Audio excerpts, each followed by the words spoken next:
Hay librerías que son como llegar a casa. Así es El Desastre, una librería de barrio que te espera con los estantes abiertos y una taza de café. Te puedes dar gusto con las colecciones publicadas de las editoriales independientes de México, o con la sección bien curada de libros internacionales. En vez de apilar las novedades al frente, aquí hay una mesa temática y otra con los favoritos del staff. ¿Por qué no aparecerse por ahí y preguntar por las recomendaciones? De seguro inicias una conversación y hasta sales con un nuevo libro. Busca este sitio en la Colonia del Valle, en la Ciudad de México. Como vieron, estamos en la librería El Desastre, en la Ciudad de México. Nuestros invitados son Guillermo Fadanelli y Andrés Cota Iriart. Vamos primero a hablar del libro de Guillermo, Stevenson Inadaptado, editado por Random House en 2022. Luego vamos a hablar del libro de Andrés Cota Iriart, Fieras Familiares, también de 2022. Estamos en la total actualidad, justo para contrastar con un tercer libro cuya lectura recomiendan justamente nuestros invitados, que son Los ensayos de Montaigne. Tenemos, de hecho, aquí en la mesa un libro en edición acantilado. Pueden encontrar distintas ediciones de este clásico de finales del siglo XVI. Nos vamos a ir a nuestra primera cápsula, que es la presentación de nuestro insigne invitado y gran amigo Guillermo Fadanelli, y nos vemos inmediatamente después para hablar de su libro. Guillermo Fadanelli tiene todo del escritor de culto.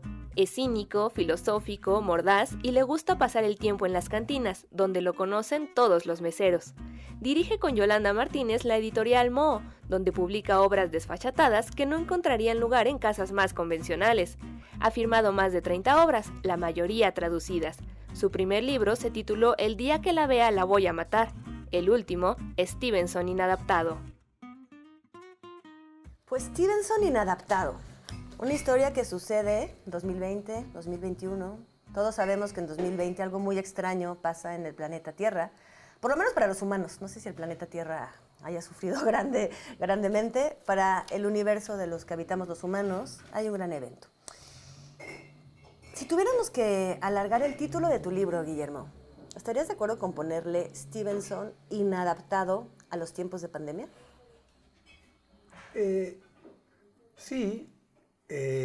Sin embargo, la pandemia acentúa, obviamente, el carácter periférico de ser inadaptado, de no formar parte, digamos, de un equipo social o saludable al personaje de la novela. Sí es un personaje inadaptado, pero lo es siempre con pandemia o sin pandemia, porque lo que sucede es que la pandemia hace evidente su enfermedad, y su enfermedad es ser un extraño y ser un hombre saludable. Entonces, al ser un hombre saludable, de inmediato se convierte en un outsider. O sea, estamos hablando que está inadaptado porque su extrañeza es ser saludable en un mundo de enfermos. Porque los tiempos exigen que estés enfermo. Y si los tiempos exigen que estés enfermo y no lo estás, o además no sigues de alguna manera todo el ritual casi religioso de la salud, entonces pues te vuelves un heresiarca, ¿no? Un hereje. Como te digo, un ser marginal.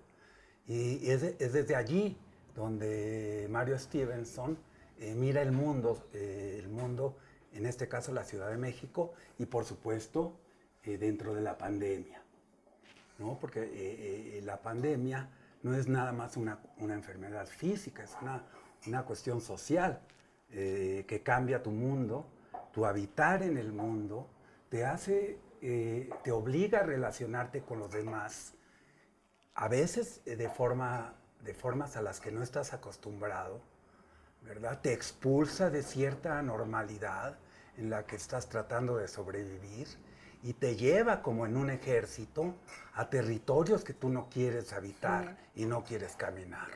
En ese sentido, esta inadaptación de Stevenson es también un acto de rebelión y de afirmación de la libertad, no de negación de la enfermedad, pero sí de afirmación de la libertad individual y de el conocimiento de uno mismo ante el mal social y el mal público. Digo, ese sería el ser inadaptado de mi novela, ¿no? Creo. Yo debería decirte que nunca me he reído tanto en una novela tuya. ¿No, Hace André? mucho, ¿no? Digamos que de las últimas, creo que Guillermo es algo de lo que comparto con él, siempre tiene un gran sentido del humor. En este libro me pareció todavía más desbocado, a lo mejor son los tiempos que corren, que contrastan, ¿no? Yo decía que esto es como una sátira pandémica, ¿no? O se podría inscribir dentro de la novela de coronofársica, ¿no? Fársicas del coronavirus, que creo que no puede ser más que abordado con humor y con ciertas... Y algunas críticas a lo mejor, o a lo mejor apuntes, no tienen que ser críticas, respecto a lo que ha sido estos tiempos que corren, que tú bien dices, aquí, bueno, Mario dice aquí, que pues el coronavirus es como una estrella de rock, ¿no? O sea, de pronto de la noche a la mañana se volvió como la figura hegemónica. Y estoy de acuerdo contigo, creo que Mario es indiferente, ¿no? Es como que tiene cierta... Si habría que llevarlo como una postura filosófica, es indiferente, es estoico, quizá, y como él, como eso, pues reflexiona acerca de la libertad y de qué tanto se nos está prohibiendo o no. Creo que ya Guillermo, bueno, en su obra nos tiene acostumbrados a que pues la narrativa, ¿no? Es un vehículo para tratar la filosofía, ¿no? Esto es como, se podría también decir, es como existencialismo de alcoba, ¿no? Sí. Las charlas que hay con los personajes, las cosas que se llegan a cuestionar, bueno, pues son plenamente filosóficas. Y como bien dices, creo que la pandemia vino a magnificar, ¿no? En este caso, bueno, este es un saludable crónico, no sé cómo se le puede decir, así como existe la mala está la mala copa, está la mala sobria, bueno, ¿no? Está la fiebre y hay el mismo estado que la fiebre, pero desde la salubridad, ¿no? Creo, especulemos eso. Digamos que padece, ¿no? De tanta salud. Y eso lo vuelve un personaje muy, muy interesante, como dices tú, ¿no? Fuera del clan, fuera de los arquetipos. Pues es chistoso porque parece el único cuerdo. De repente reviertes, haces como un juego en espejo y de repente parece el único cuerdo en un mundo enloquecido y absurdo de repente, ¿no? Sí, porque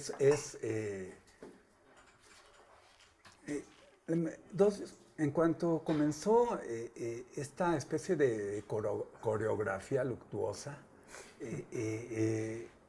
yo escribí 2 columnas en el periódico de inmediato. La primera se llamó La Mononoticia, porque viene el apocalipsis, ¿no? Viene la muerte. Estamos ante un hecho trágico de dimensiones nunca antes vistas. Entonces llamé La Mononoticia, porque todas las noticias, los reporteros se volvieron más holgazanes, y los periodistas ya tenían un tema de antemano, ya no había que pensar demasiado, había que sufrir. Entonces, y el siguiente fue el primer virus viral, es decir, un virus que no solamente se traslada a través de los organismos físicos, sino a través de las habladurías y de la comunicación, de la televisión, de las noticias, ¿verdad? Y ya olvídate de si las estadísticas tienen fundamento, de si tal personaje público tiene razón o si no. Hay un enloquecimiento colectivo que nos habla del temor social como forma de modelación de las sociedades. Y todo eso lo mira Stevenson desde su ser saludable. Siempre recito, la salud es el silencio del cuerpo y se requiere de la enfermedad para saber que estás vivo. Incluso la conciencia es una enfermedad, el yo es una enfermedad. Entonces, Stevenson tiene la enfermedad del yo porque es consciente. Claro. y mira. Pero físicamente es de alguna manera inmune. Sí, eso es lo que le hace sufrir su yo que mira, en realidad. Y eso es lo que lo hace, me parece, un personaje interesante. Aquí hay una diatriba contra los médicos que podríamos datar, bueno, por lo menos en la modernidad yo tengo como referencia a Molière, ¿no? Estamos hablando de... El enfermo imaginario, ¿no? Sí, o el médico a pesar suyo, creo, se traduce este texto.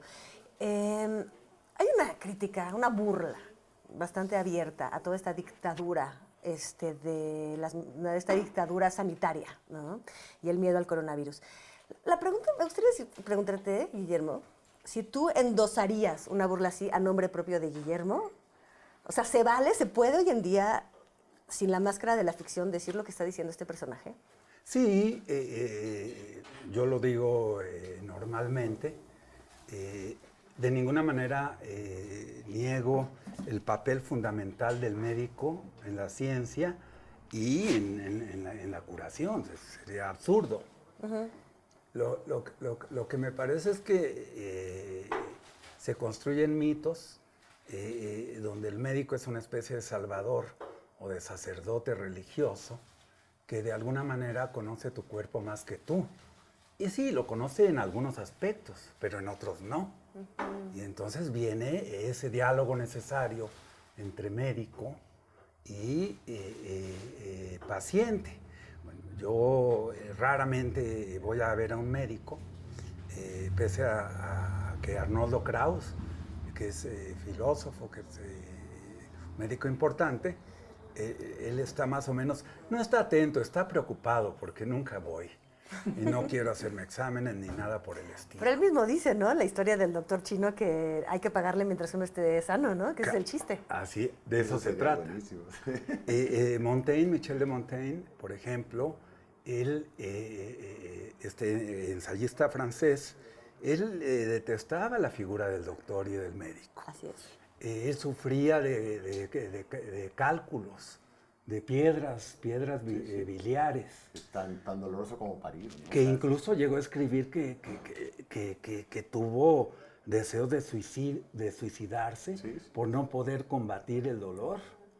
Y ni aun eso le hizo, ni aun tal dolor y tal enfermedad lo llevó a amar a los médicos, de quienes desconfiaba siempre profundamente. Creo, como Gadamer también, que es una señal de inteligencia dudar del médico. El médico tiene que... entonces que perdimos un poco en estos años. Que se perdió casi absolutamente en estos años. Es bueno dudar del médico, es bueno hacerle preguntas, ser un escéptico como Montaigne, ¿verdad? Y entonces construir la idea, el mito de nuestra salud conjuntamente. Y más la ciencia. Que la ciencia tiene su sentido, su fortaleza, y no hay que negarla. Lo que tampoco hay que aceptar es la ciencia como una ortodoxia o como un dogma. Claro.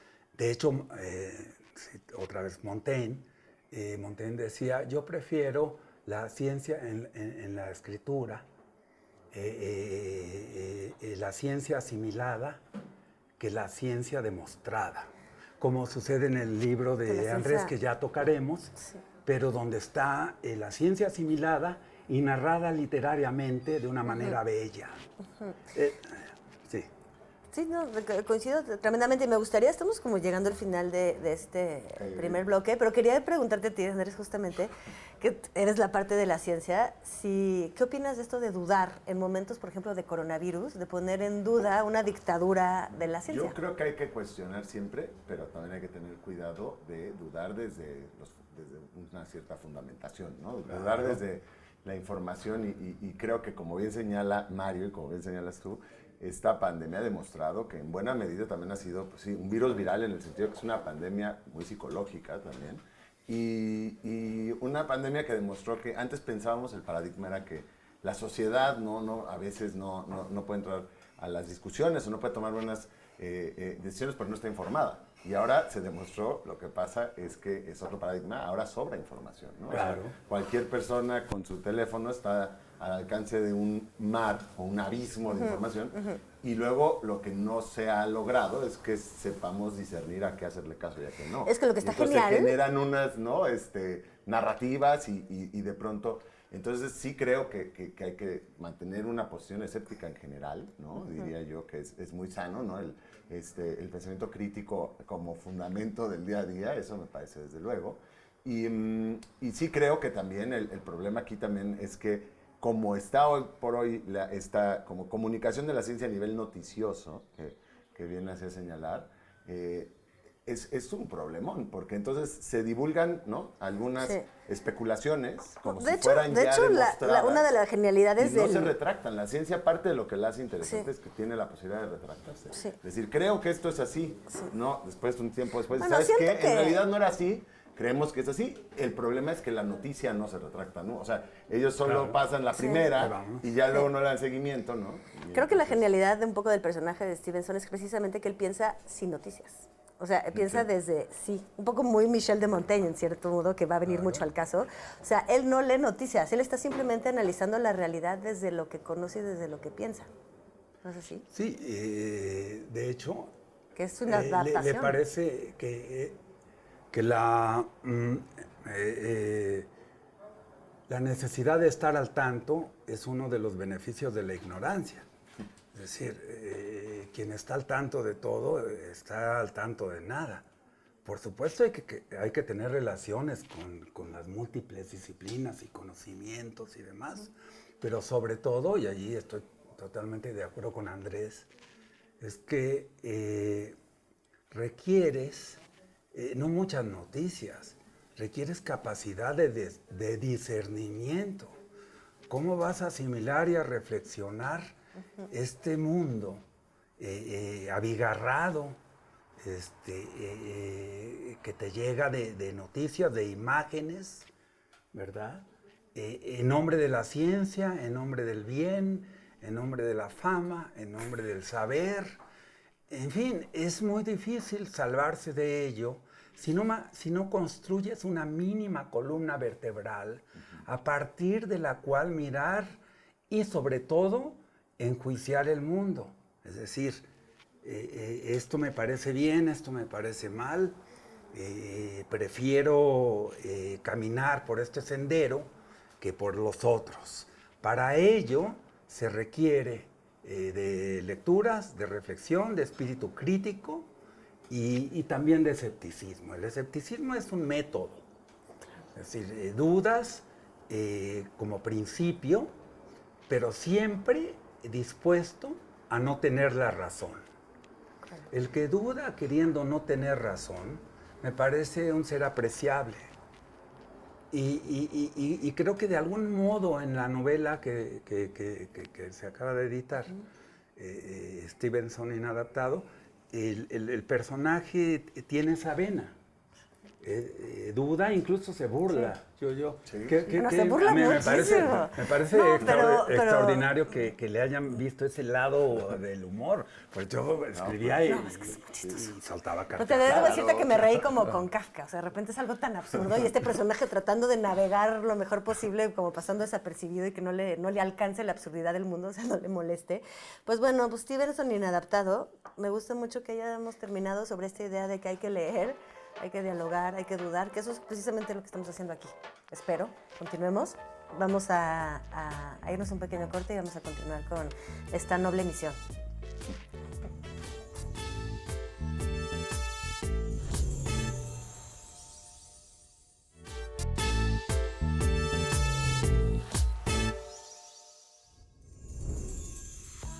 Andrés Cota Iriart tiene diploma de zoólogo y cientos de aventuras científicas que contar.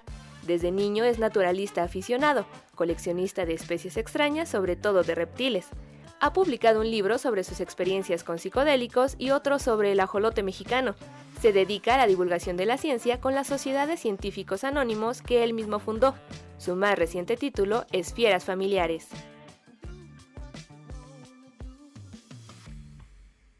Fieras familiares, Andrés Cota Iriart. Parece esto una especie de novela de formación de un naturalista o una autobiografía de un naturalista, de un amante de animales. Eres joven, Andrés. ¿Por qué de repente, como parece de repente que es un viejo que retorna a cómo fue que pasó su vida amando a los animales, cómo pasó de la colección a irlos a buscar en medios naturales, como alguien que deja atrás una formación, una parte de su vida y que retomas en este? ¿Por qué este momento para contar tu relación con los animales? Buena pregunta. Sí, son unas memorias tempranas, si se quiere, ¿no? En la tradición de las memorias. Pero digamos que tiene dos incentivos. Uno es que hay un corte de caja, ¿no? Que yo en mi corta existencia ya puedo atestiguar. Un luto por el mundo silvestre, por muchos grupos de animales que a mí me han apasionado desde pequeño. Que se están esfumando, ¿no? Digo yo que el mundo silvestre se está evaporando así enfrente. O sea, ¿había prisa por hacerlo porque se va? No, es que ya con este par de décadas que yo le he prestado una atención, digamos, continua y persistente al mundo silvestre, a lo que llamamos el mundo silvestre, ha habido un cambio abismal. Entonces, es un poco estas ideas es como la formación de un naturalista preapocalíptico, ¿no? Porque los naturalistas que estén ahora en formación o que vengan después, les toca un mundo muy distinto que el que me tocó a ver a mí, que siento que fue una última asomo por una ventana a un mundo que estaba a punto de evanecerse. Lo mismo te podría decir a lo mejor a alguien como Gerard Durrell, ¿no? O Konrad Lorenz, o cualquiera de estas figuras tutelares que yo he tenido en la vida, que son zoólogos, escritores, que bueno, a ellos sí les tocó ver todavía las cosas un poquito mejor, ¿no? Pero a mí me tocó ver todavía unos rezagos. Y hoy por hoy, en esta década, digamos la última década, el cambio es abismal. Y lo que viene después, bueno, no. Entonces, claro, eso es una especie de casi que un epitafio, ¿no? Un epitafio con humor de lo que se ha ido. Y por el otro, esta novela se parte en dos cuerpos, ¿no? El primero es cautiverio, porque yo durante muchos años...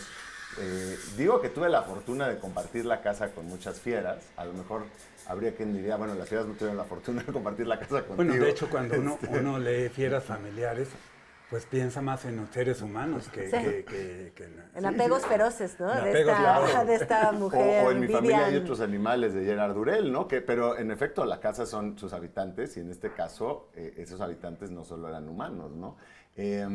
Y eso sí es algo que ya no es parte de mi vida, por eso se siente también como una especie de, si quieres, despedida de esa vida cotidiana. Hay una especie de rodeado aprendizaje, fieras. ¿no? Justamente, o sea, por eso también pienso mucho en la novela de formación, porque hay un coleccionismo, como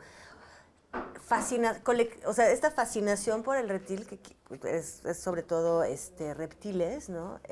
Lo que tienes ¿cómo se llama? Herpetario. Un herpetario. Reptiles y anfibios. Reptiles y anfibios, ¿no? Tienes un pitón insectos. burmés, tienes cocodrilo, llegas a tener un cocodrilo por circunstancias muy chuscas, ¿no? Tiene esto de novela de formación incluso picaresca, ¿no? Un poco así como con episodios chuscos, ¿no? Que entras con un pitón agarrado que te quiere comer, agarrado de tu brazo mientras tu mamá se está bañando, ¿no? Con su novio, ¿no? Desnuda en el baño y te atienden mientras estás desnudo porque pues es debido a muerte, ¿no? Te está a punto de comer tu propio pitón, ¿no? Que es un elemento peligroso dentro de tu casa.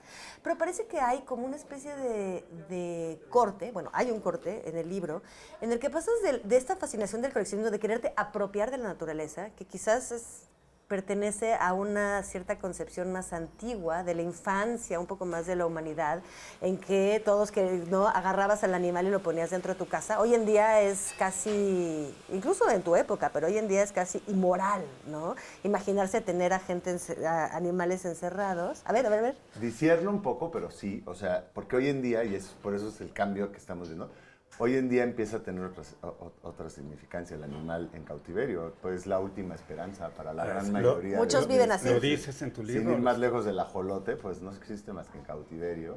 Pero estoy de acuerdo contigo. Pero tú mismo te preguntas si eso es existir. Creo que hay una pulsión normal yo creo, a la infancia o a la adolescencia o a la juventud, digamos, de querer poseer lo que a uno le gusta, lo que a uno le fascina, lo que a uno le obsesiona. Hay esta tendencia a quererlo poseer. Eventualmente en un punto de tu vida te das cuenta, no, hombre, para comulgar, ¿no? Con estos entes de mi devoción, digamos, no necesariamente tiene que ser desde el contacto directo. Aquí pasa también que depende de la experiencia de vida, porque si yo hubiera tenido posibilidad de ser como Jane Goodall o Diane Fossey, ¿no? Que te vas y tú te haces una inmersión al mundo silvestre bajo los términos de esa especie, ¿no? Y coexistes así, bueno, estás yendo a otro territorio. Yo de niño me pasó que, pues, para tener este contacto, digamos, cercano, pues no me quedó más que llevar la selva a la casa, ¿no? O sea, fue mi modo de lograrlo, si quieres. Pero creo que hay muchas cosas de los organismos que no aprendes más que en un contacto cercano y cotidiano, ¿no? En tu libro hablas, experimentas con los ajolotes. Sí. Entonces hay un contacto allí, Sí. que es como el niño, ¿no? que quiere ver a través de su mano transformarse lo otro. Y de pronto no eres un observador pasivo. Y la primera parte del libro, que es el cautiverio, o en cautiverio, es el contacto directo con esta zoología y estos animales. Y luego, bueno, hay un intermedio que es extraordinario, en el que da recomendaciones para salvarse del ataque de una anaconda. ¿A ti te queda claro si es una decir, broma? no, bueno, yo ya llevo una navaja en mi cinturón para poderle rasgar el paladar a la anaconda. ¿Pero es una broma o no es una broma? Y la tercera parte se llama libertad. Entonces, cautiverio. Luego te salvas de que la anaconda te trague. Y luego comienzas a hablar de los animales en libertad. Digo, el texto sobre las Islas Galápagos es extraordinario. Entonces hay también una estructura, pues llamémosle filosófica o de camino. Exacto. Entre cautiverio, un momento crítico en el que estás a punto de ser tragado por una anaconda, y luego ya una observación de animales que ya no puedes tener, que solo puedes observar. Digo, además del ataque de los leones marinos en otro capítulo. A mí me parece un libro muy bien fundado. Es muy divertido. Todos los capítulos tienen, sí. o sea, no está dado muy de legible, sí. muy legible, sí. No, o sea, yo diría que sí hay está un poco como los que argumentan a favor de las corridas de toros, ¿no? No siempre, o sea, que dicen que hay chances de que el animal finalmente también pueda defenderse. O sea, la verdad es que el humano, en esta ocasión, el protagonista de sus ferias familiares, pues tiene la ventaja sobre estos animales, pero existe la posibilidad de su muerte también, a mano de los animales. O sea, en realidad el peligro siempre está ahí. Sí. Hay un peligro permanente entre los pitones que se escapan, los cocodrilos que atacan a la señora de la limpieza, los cocodrilos de este herpetario. Cuando estás en la naturaleza, en efecto, te puede comer una anaconda. Yo no sé si vas a traer tu cuchillo y si realmente vas a lograr esperar a que tu cuerpo esté hasta aquí dentro de Es la única manera. la boa. Te digo algo, más vale que si te llega a suceder, no. ¿En serio hagas depende de eso? dónde O sea, esperes a que tu pie todo desaparezca Si te en llegara la... a suceder, pues sería la única manera de salir airoso de esa batalla, ¿no? Esperar a que llegue hasta acá y clavarle el cuchillo cuando estás con la mitad del cuerpo dentro de la anaconda. claro. Wow. Ahora, te voy a decir que eso viene de un manual de los cuerpos de paz que cuando en sus misiones al Amazonas tenían textos. Obviamente tiene desde un poco la farsa, pero juega un poco con las posibilidades. En realidad no tiene muchas posibilidades, ¿no? Estamos hablando de una anaconda grande, por supuesto, ¿no? Claro. Pero en efecto, y estas experiencias en el mundo silvestre, bueno, pues ahí sí que es, como bien dices, también uno va creciendo, por eso es el desarrollo del naturalista, digamos, ¿no? Sí. Que pasa de interiores a exteriores cuando tiene los medios para lograrlo. Pero se siente como una madurez también de la humanidad. ¿Cuántos estragos ha causado el coleccionismo dentro de las especies más raras? Porque mientras más raro, más precioso, más la gente quiere poseer, lo que ya de las casas ya no hay especímenes. Y pasas a la idea de libertad. Y terminas muy curiosamente con tu hija. O sea, ¿qué sigue? O sea, como que el tercer capítulo es cómo criar a un humano. No, es lo más difícil de todo, ¿no? Puedes haber criado 29 camaleones claro. o 250 boas y pues, una niña requiere mucho más. Pero en efecto ahí viene, y es la tercera vuelta de tuerca, que es esto puede ser paradójico si quieren, ¿no?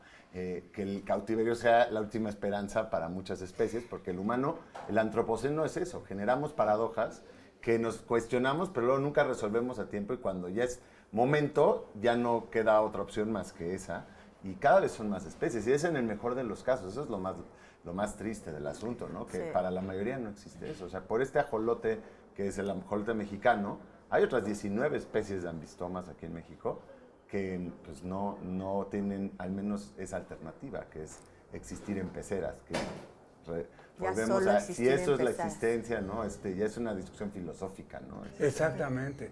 Es una cuestión ética porque uno se preguntaría por qué salvar una especie. Y otro diría, no, es necesario conservar las especies porque convivimos con ellas.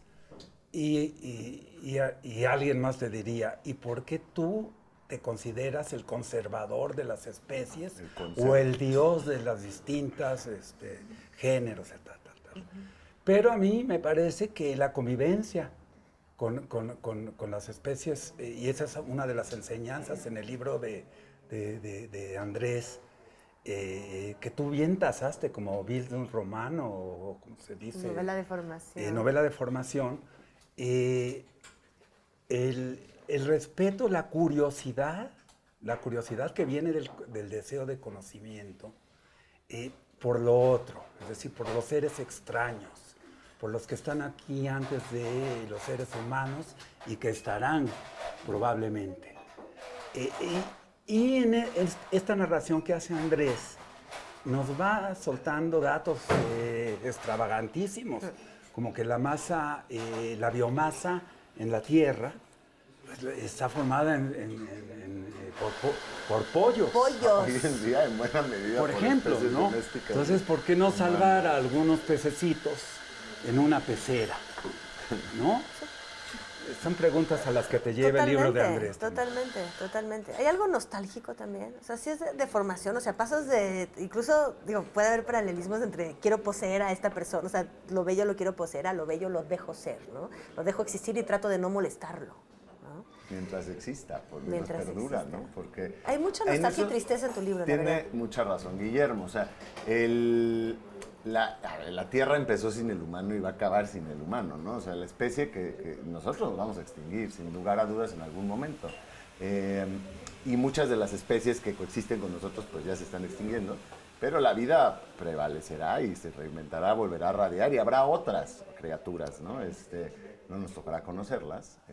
Por lo pronto, yo diría que eso, ¿no? La cuestión quizás no es tanto conservar una especie o no, que es a lo que nos hemos reducido, sería conservar un entorno, ¿no? Claro. Sí. Esa debería ser la idea. Es como estas cuestiones que Totalmente de acuerdo. Sí. Si clonar al mamut, ¿no? Revivir al mamut, el Génesis 2.0. ¿Por qué no salvamos a los elefantes, ¿no? En vez de revivir al mamut, habría que conservar lo que hay ahorita. Sí, ¿no? La riqueza, o sea, la variedad y la riqueza siempre dan la experiencia del mundo, pues más. Y nos ayudan a ser menos rica. antropocéntricos, ¿no? Fieras familiares, Andrés Cota, reflexión sobre pues estas otras pues, alteridades, como diría Guillermo, con quienes convivimos hoy en día, con quienes todavía convivimos. Pues vamos a un corte y vamos a volver a hablar un poquito de Montaigne, ¿no? Volvemos.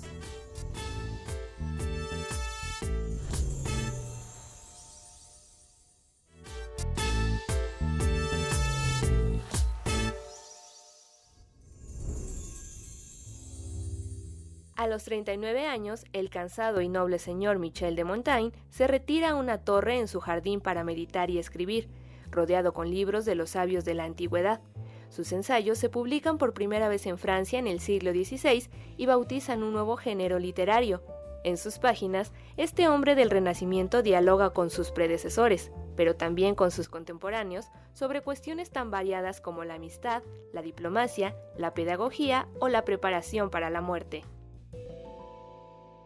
Pues Michel de Montaigne, sería casi ocioso tratar de representar la cantidad de ediciones que pueden haber de los ensayos de Montaigne. Estamos hablando de un libro de finales del siglo XVI, ¿no? Primera edición creo que fue por ahí de 1575.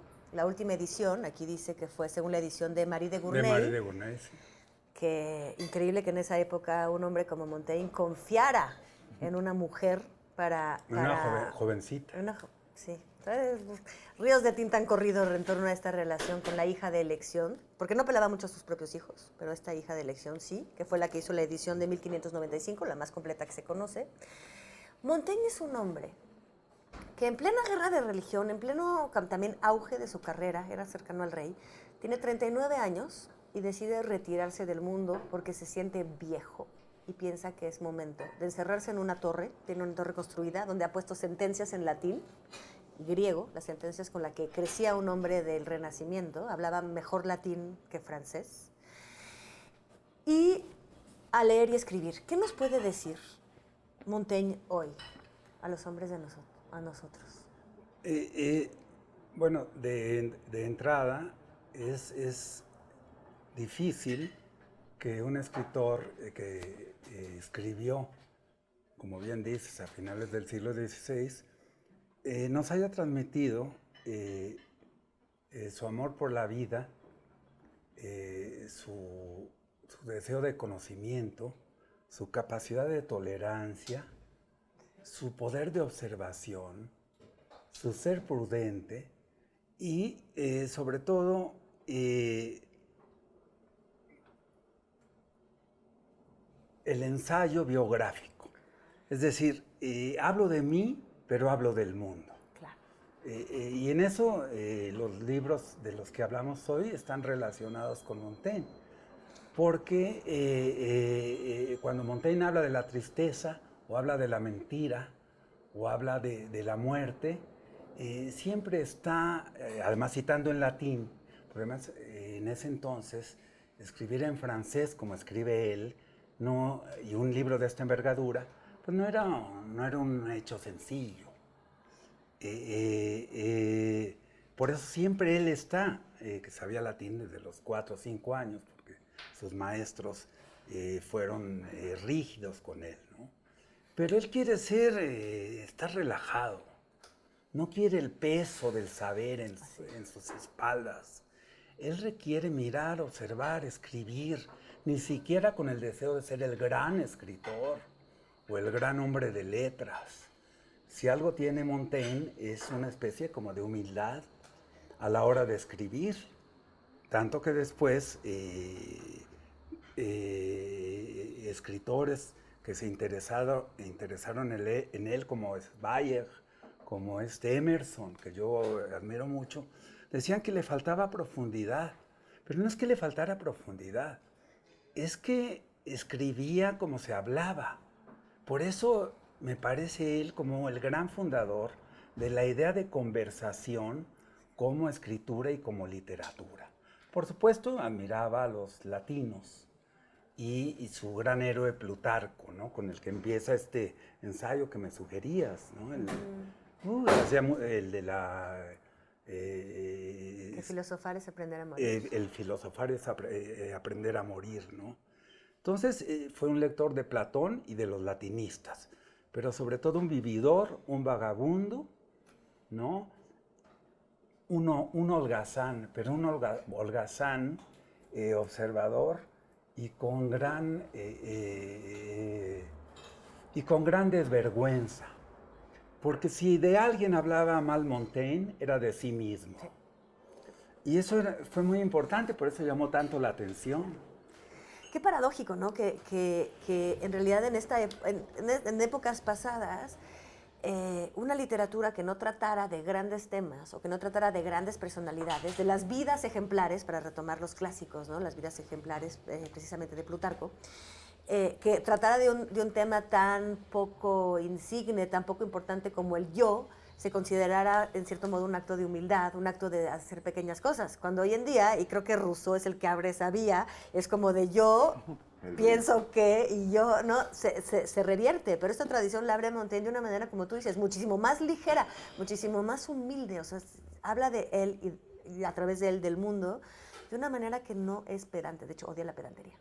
Con cierto desparpajo también, ¿no? Se siente como que él se sentaba y decía, bueno, hoy, amistad, ¿no? Sí. Claro, eso es, ¿no? Y claro, puso sobre la mesa, a lo mejor hubo algunos intentos previos, pero la reflexión personal, ¿no? Como algo que puede interesarle al resto de personas, y él lo dice claramente en su carta esta que abre los distintos compendios, es como, bueno, primero esto no está pensado para que lo lea alguien más, y si lo está leyendo mejor haga otra cosa, ¿no?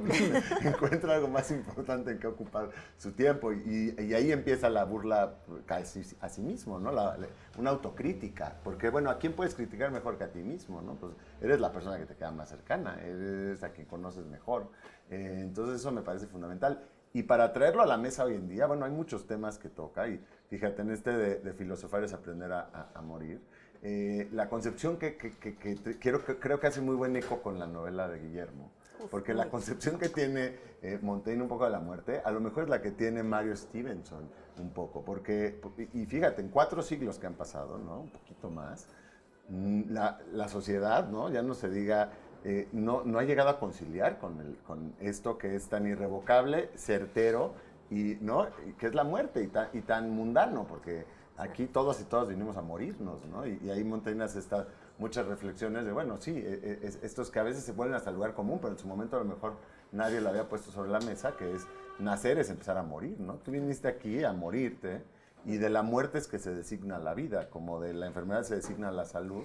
De la muerte, ¿no? Se designa el existir. Lo que es súper relevante, creo, de este ensayo, y lo tocas, es el hecho de que Montaigne dice que hay que acostumbrarse a la muerte, pensar en la muerte, que es precisamente lo que hace Stevenson, piensa bastante en la muerte, bueno, me voy a morir, porque lo que nos hace falta, o sea, es acostumbrarnos, dice, incluso los niños, es una imagen que usa, desconocen a sus amigos y se asustan si se ponen una máscara, ¿no?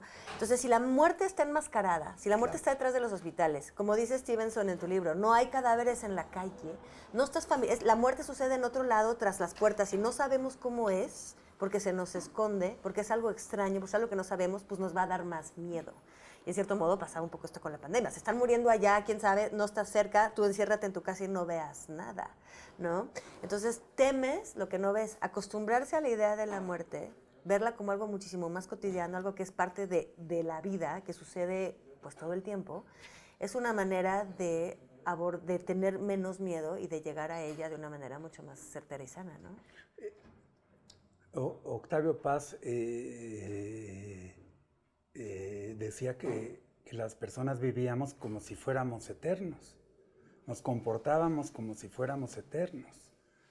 Carlos Fuentes decía, uno comienza a morir a los 20 años, que es cuando Montaigne dice, a los 20 años ya una persona está formada críticamente y ya es responsable de lo que piensa y de lo que hace. Decía Montaigne, Sartre, que decía el infierno son los otros.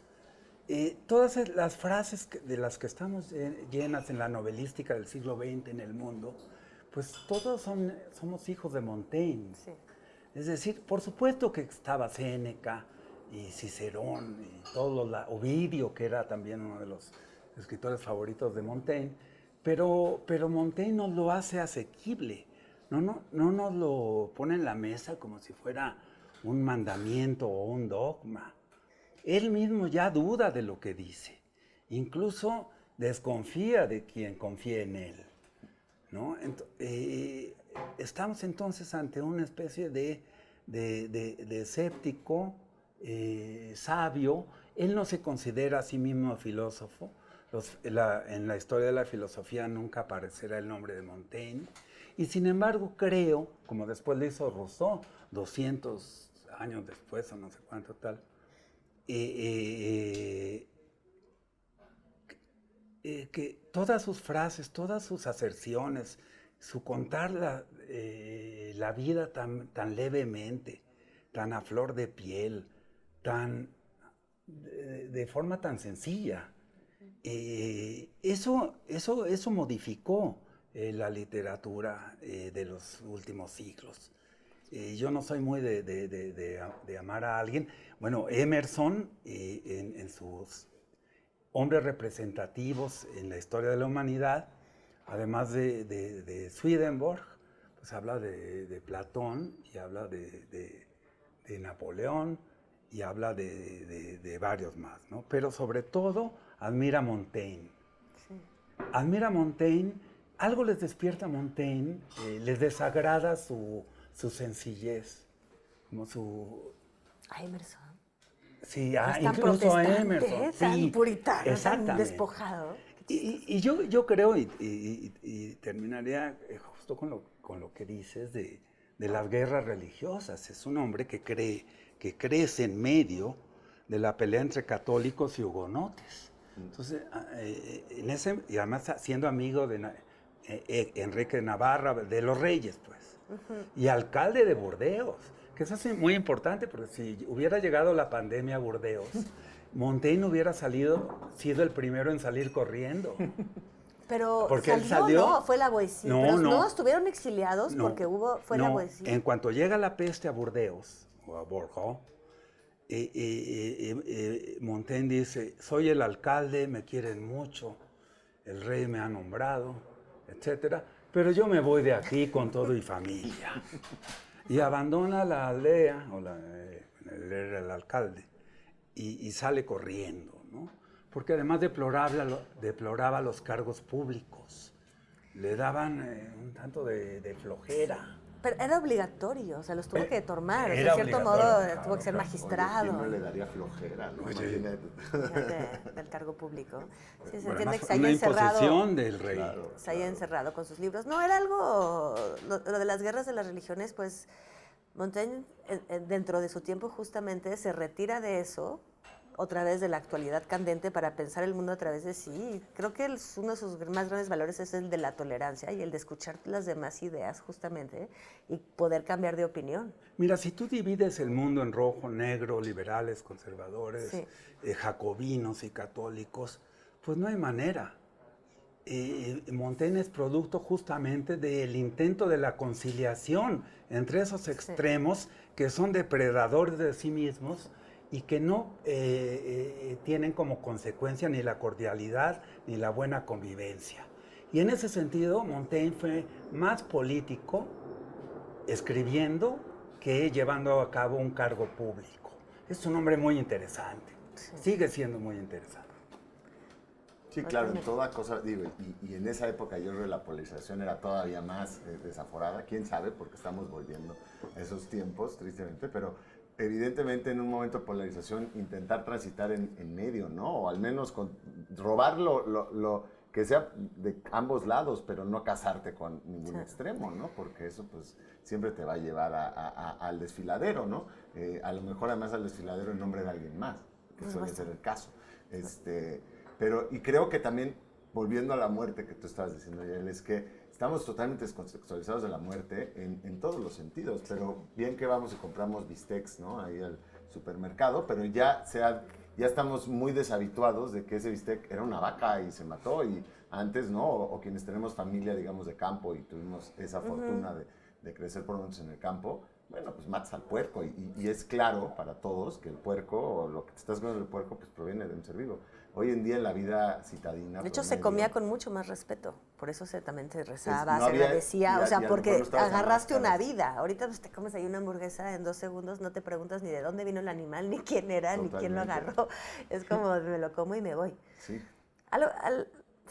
Algo también ahorita que ustedes me propusieron Montaigne, estuve como eché un ojo a ver como podcast, programas que hay en Francia. Están ahorita, bueno, el país de Montaigne, muy recomendando a Montaigne como antidepresivo, como para vivir feliz. Ajá, loco, ¿no? Y es que es cierto que Montaigne decía eso, dice, tengo tristeza, porque hay algo muy melancólico, retirarse de un mundo destrozado, donde se están destrozando por las religiones y parece que no hay salida, porque él nunca vio la paz, o sea, ya no le tocó. En decir, pues ahí está la tristeza, pero no la ames, no ames tu tristeza. Él era como por la Bueno, vida, claro, ¿no? tiene un ensayo al respecto. No ames tu tristeza. No te agarres de eso. Sí, yo no creo que sea una píldora de la eterna No, yo felicidad. tampoco. Pero me llamó la atención. Sin embargo, porque sí puede a un lector más profundo y con ciertas tendencias, ¿no? A buscar soluciones o caminos u horizontes, pues el Montaigne no los va a encontrar de una manera tan sencilla. Lo que te está invitando a hacer Montaigne es a reflexionar sobre el mundo en el que vives, del que eres parte, y que no te es ajeno, ¿no? Entonces, más que darte consejos porque él es contradictorio, como lo son todos los ensayistas morales.